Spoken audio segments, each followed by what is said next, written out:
자, 근데 이게 왜 지금 세간의 화제가 되겠어요? 세간의 화제가.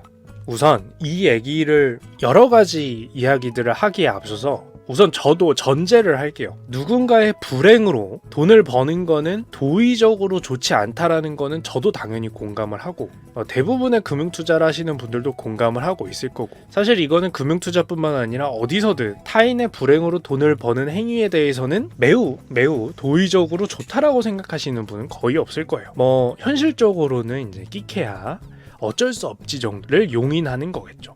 그죠? 그러다 보니까 지금 공매도라는 것에 대해서 공격이 이루어지고, 그런 부분은 세상에 어떤 주식의 가치가 떨어지는, 즉 그 가치가 떨어져서 누군가는 원금이 닫히고 자신의 자산이 닫히고 이럴 텐데, 그런 것에 대해서 돈을 버는 행위를 하기 때문에 나쁘다라고 말하는 게 배경에는 깔려 있어요. 그리고 이거는 아마 뭐 대부분 동의는 할 거예요. 그죠? 요거에 대해서 뭐 이견을 가지고 있기도 힘들죠. 뭐 금융투자계에서는 예를 들어서 대부업이나 뭐 사람들에게 상해를 끼치는 행위에 도움이 될 수 있는, 그게 꼭 신체적인 것뿐만 아니어도 정신적으로나 여러 가지로 사람에게 위해를 가할 수도 있는 것에 대해서 투자하는 행위 자체를 죄악주로 부르기도 합니다. 부르기도 해요. 그런 것처럼 여기도 도의라는 게 있고 뭐 선이라는 게 있고, 선과 악이라는 게 어쨌든 개념적으로는 존재를 하고 있어요. 근데 공매도나 이런 것들은 이제 떨어지는 데 투자를 하니까, 그 영화 중에서 이제 빅쇼트에서도 명대사가 나오죠. 어디 가서 이 하락하는데 돈을 베팅해서 번 것으로 기뻐하고 환호하고 이러지 마라. 너는 누군가의 불행에 투자를 한 거고 돈을 번 것이다. 그냥 조용히 지나가라 라고 하는 이야기가 나오기도 합니다.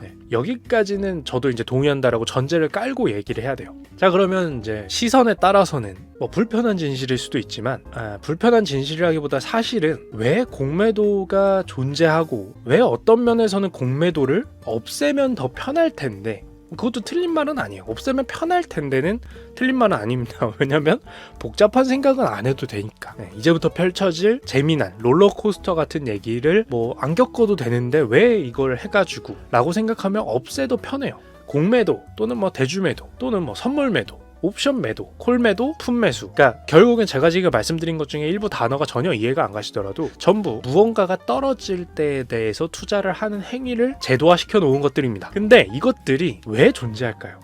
왜? 자, 이제 선악을 떠나서 구조만 놓고 얘기를 해볼 거예요. 이런 경우를 예를 들 수가 있습니다. 자, 아까 계속해서 얘기하는 A라는 주식을 가지고 얘기를 할게요. A라는 주식이 보통 상승 하락폭이 뭐 끼케봐야 플러스 1, 2%, 뭐 0.5에서 1% 정도 플러스 마이너스 왔다 갔다 합니다. 자, 그럼 대부분의 기금, 뭐 국가 차원의 어떤 뭐 또는 보험사나 이런 엄청난 규모의 펀드나 이런 곳에서는 대부분 어느 정도의 위험 감수를 단기적으로가 아니라 장기적으로 하는 거지, 단기적으로 그런 급등락이 심한 것들은 할 수가 없고 하지도 않습니다.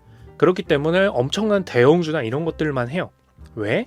안정적으로 계산 가능한 기간과 규모를 가지고 움직이니까, 매매가 가능하니까, 몇십억 몇백억씩 매매가 가능하니까, 플러스 그걸 고민하는 동안 급등락이 나오지 않으니까요. 여기서 중요한 건 급등락이 나오지 않으니까입니다. 좋아요. 그러면 A 주식은 뭔가 안정적인 대형주겠죠. 그죠?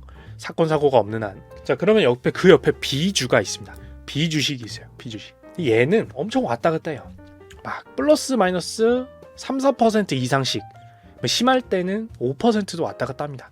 근데 이 비주식이 속해 있는 산업이나 이런 게 분명히 성장 산업이고 전반적으로 봤을 때는 분명히 거래 규모도 많아요. 이런 경우에 은행을 포함한 기관, 기금, 보험사, 뭐 대형 펀드들, 이런 곳들의 이런 주식이나, 사실 제가 지금 이해하기 편하시라고 주식이라고만 얘기하지만 여러 가지 투자의 형태가 있겠죠. 어쨌든 복잡하게 생각하지 마시고, 자, 투자를 하고 싶은데 또는 할 의향도 있고, 그 비주식과 같은 뭐 스타트업 정도는 아니지만 이제 성장하고 있는 곳에서 보다 잘 성장하기 위해서 이런 자신의 수준보다 조금 더 높은 수준의 자산 규모를 가진 곳에서 투자를 받고 싶을 때, 엄청나게 안정성을 부르짖는 곳에서 이런 산업에 투자하게 되는 계기가 뭘까요?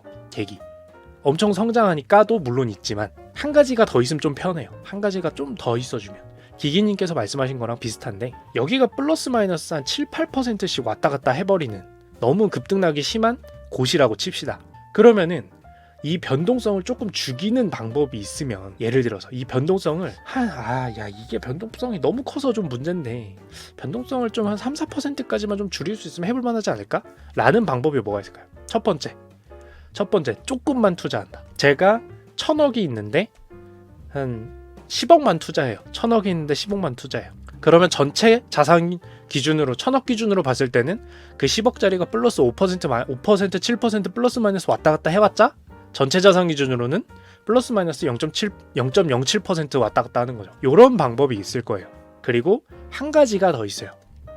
한 가지. 두 번째 방법. 얘네 회사 주식이 너무 왔다 갔다가 심하면, 예를 들어서 얘네 회사 주식이 플러스 7%가 갈 때 마이너스 반대로 움직이는 거를 조금 섞어주면 진동폭이 좁아질 거 아니에요. 무슨 뜻이냐면 이 비주식이 올라갈 때 정확히 반대로 플러스 7% 되면 정확히 마이너스 7%로 움직여주는 무언가가 있어요. 그러면 이 비주식을 100억을 샀어요. 그 다음에 50억을 이 주식이랑 정확히 반대로 움직이는 걸 사줘요. 예를 들면 정확히 반대로 움직이는 걸.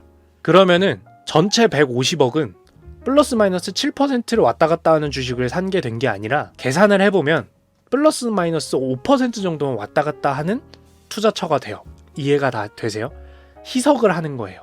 변동성을 정확히 반대로 움직여주는 게 있으면, 말도 안 되게 반대로 움직이는 거 말고 수학적으로 정확히 반대로 움직여주는 게 있으면 이런 식으로 활용이 돼요. 자, 그러면 플러스 7% 안 움직이고 그냥 플러스 6% 움직일 것 같은 금융상품 사면 되잖아요. 이 질문이 나올 수 있는데, 그거는 이제 앞에 설명한 걸 잊어버린 거예요. 그 플러스 마이너스 7% 변동성을 높게 가진 투자처가 산업이 너무 매력적인 거예요. 산업이. 그러니까 나는 저 산업을 투자를 하고 싶어. 괜찮다고 생각해, 저 산업이. 근데 변동성이 너무 커. 그게 유일한 아쉬움이야. 라고 했을 때 그 변동성을 줄여주는 역할을 하는 게 그 주식과 정확히 반대로 움직이는 상품인 거예요.